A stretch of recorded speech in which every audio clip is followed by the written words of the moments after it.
భారత ఎన్నికల సంఘం తుది ఓటర్ల జాబితా విడుదల గడువు పొడిగించినందున జనవరి 12వ తేదీ వరకు ఓటర్ల నమోదుకు క్లెయిమ్లు మరియు అభ్యంతరాలకు సంబంధించిన అర్జీలను స్వీకరించడం జరుగుతుందని జిల్లా కలెక్టర్ ప్రసన్న వెంకటేష్ చెప్పారు. జిల్లాలో స్వచ్ఛమైన, స్పష్టమైన ఓటర్ల జాబితా రూపకల్పనకు రాజకీయ పక్షాలు సహకరించాలని అన్నారు.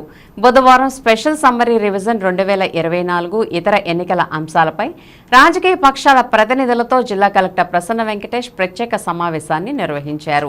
ఈ సందర్భంగా ఆయన మాట్లాడుతూ ఆంధ్రప్రదేశ్తో సహా పలు రాష్ట్రాలకు ఓటర్ల ప్రత్యేక తుది జాబితా తేదీని కేంద్ర ఎన్నికల సంఘం పొడిగించిందని అన్నారు.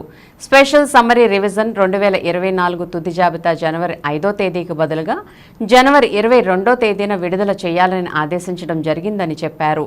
ఈ మేరకు జనవరి 12వ తేదీ వరకు ఓటర్ల నమోదు, అభ్యంతరాల స్వీకరణ చేపట్టాలని అన్నారు. డిసెంబర్ 9 తర్వాత అందిన ప్రతి క్లెయిమ్ను నిర్ణీత గడువులోగా పరిష్కరించాలని చెప్పారు. క్షేత్రస్థాయి పరిశీలన లేకుండా ఏ దరఖాస్తును తిరస్కరించేందుకు అవకాశం లేదని ఆయన స్పష్టం చేశారు. ఓటర్ నమోదుకు ఆర్డినరీ నివాసం తప్పనిసరి అని అన్నారు.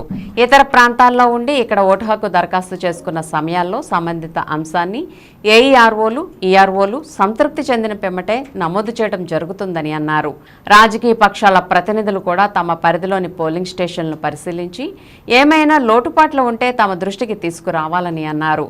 సమావేశంలో జిల్లా రెవెన్యూ అధికారి ఎం వెంకటేశ్వర్లు, రాజకీయ పక్షాల ప్రతినిధులు సిర్రా భరత్, నెరుసు నెలరాజు, ఎస్వి ప్రసాద్, ఎం దశరథ్ కుమార్, పాలి ప్రసాద్, కలెక్టరేట్ ఏవో రమాదేవి, కలెక్టరేట్ ఎన్నికల విభాగం సూపరింటెండెంట్ చల్లన్న దొర తదితరులు పాల్గొన్నారు.